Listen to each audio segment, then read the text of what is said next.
출애굽기 4장 24절에서 26절에 보면 모세가 길을 가다가 숙소에 있을 때 여호와께서 그들을 만나사 그를 죽이려 하신지라.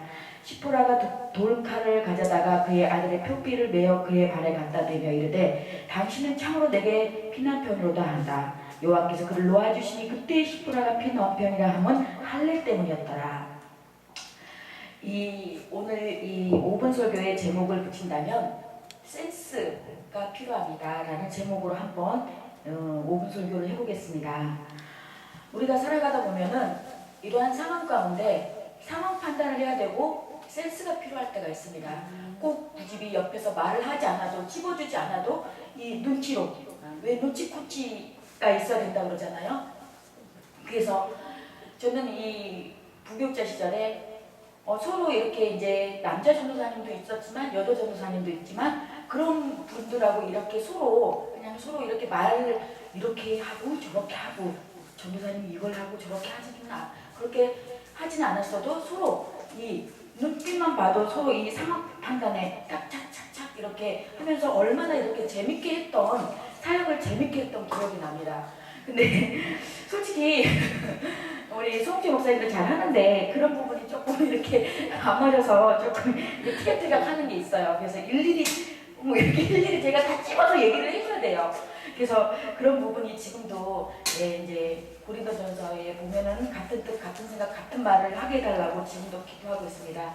그런 부분에 있어서 그래서 이 본문 말씀은 모세가 이제 애굽으로 다시 돌아가는 와중에 이방인 여자하고 이제 이렇게 만나서 이제 자녀하고 같이 돌아가는 상황인데 고향으로 돌아가는 상황인데 거기 고향에는 다른 이방인 여자하고 돌아가기 때문에 굉장히 이제 하나님도 두려워하는 부분도 두려웠지만 그 사람들도 굉장히 두려운 상황이 있었어요. 근데 이때 모세 아내 시포라가 모세가 길을 가다가 숙소에 있을 때 여호와께서 그를 만나사 그를 죽이려 하신지라. 그때 모세 아내 이 시포라가 돌칼을 가져다가 그의 아들을 표피를 베어 그의 발을 갖다 대며 이르되 당신은 참으로 내게 피난편이로다. 당신은 내게 참으로 피난편이로다 하는 그 말 한마디에 모세가 살아났습니다. 이것은 시포라가 그때 당시 이 상황을 순간찰나에 포착을 했어요. 그래서 이 피난편이라고 하면은 26절에 할례 때문이었었어요.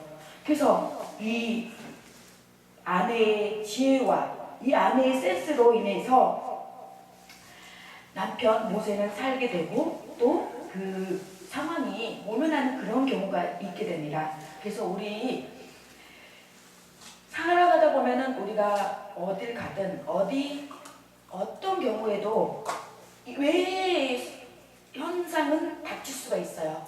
그 현상이 닥쳤을 때 나는 어떤 상황을 어떤 행동을 취해야 되고 어떻게 해야 되는지 그 딱 상황 판단을 해야 되는 게 센스예요. 우리가 이 목회자는 특히 더더구나 어느 교회 부흥회를 가면은 그 부흥회 가면은 이 교회는 말씀으로 가야 될지 아니면 은사하고 같이 접목해야 될지 아니면 은사 쪽으로 가야 될지 그런 상황 판단을 해야 되는데 그렇지 못한 부흥사 목사님들도 보면은 와가지고 드립다 그냥 여기다가 그냥 눈 찔러대고 안찰하고 안수하고 그런 목사님들도 있는가 하면 또 이렇게 또 말씀과 같이 또 은사도 이렇게 안수도 하면서 이래야 되는 그런 상황인데 또 이렇게 이런 상황 판단 못하고 그렇게 와서 하시는 그런 목사님 이런 사역자님들도 많이 계시더라고요. 그래서 저도 이 아름다운 이 선교 방송을 하면서 굉장히 이 상황 판단을 하지 않으면 제가 그래서 지혜 달라고 매일 기도합니다. 그래서 제가 이렇게 해서 이제 대충 몇 분 목사님들한테 이제 이렇게 갔지만 그래도 또 그분들이 또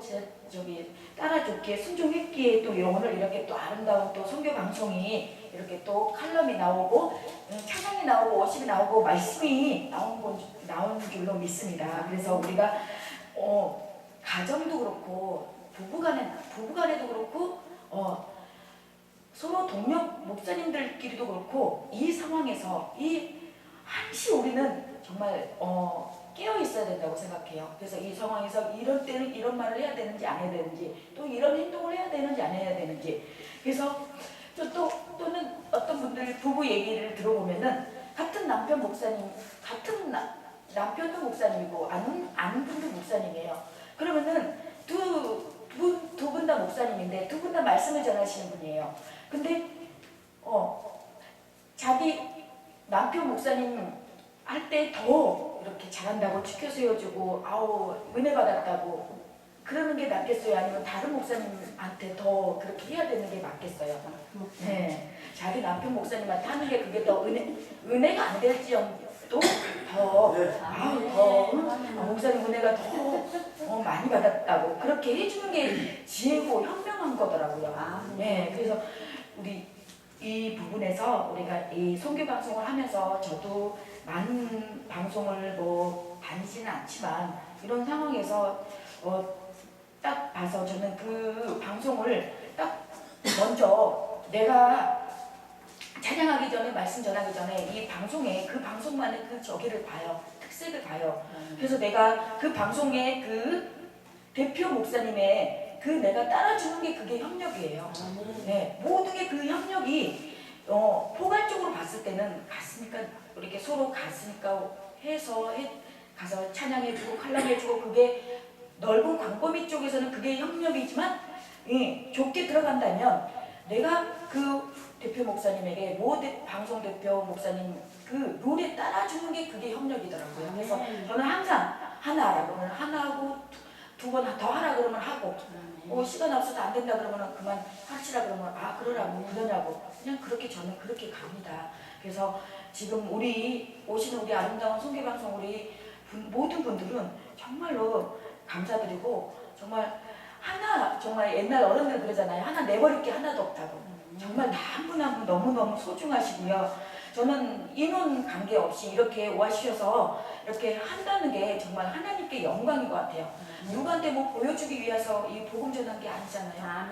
그래서 우리가 알아주든 안 알아주든 내가 할 도리 다 하고 나면 하나님께서 그 모든 것은 또 갚아주시고 또 그리 아니하실지라도 우리가 그 하나님께 받은 그 은혜에 감사하여서 그 감사의 그 보답은 그냥 당연한 거고 그냥 내 할 의무를 하기보다는 그 사랑에 그냥 우리가 이 복음 전함에 최선을 다하는 그 우리 아름다운 선교방송 우리 목사님, 전도사님, 사역자님들의 모습이 너무너무 아름답게 보입니다. 그래서 우리 하나님도 기쁘게 보시고 같이 정말 이런 모습이 정말 하나님 나라에도 크게 기억돼서 나중에 정말 잘했다 모두 다 칭찬받는 그런 우리 아름다운 선교방송 모든 시청자들과 또 우리 선교사님, 목사님, 전도사님 다 되시기를 예수님의 이름으로 축원합니다. 아멘.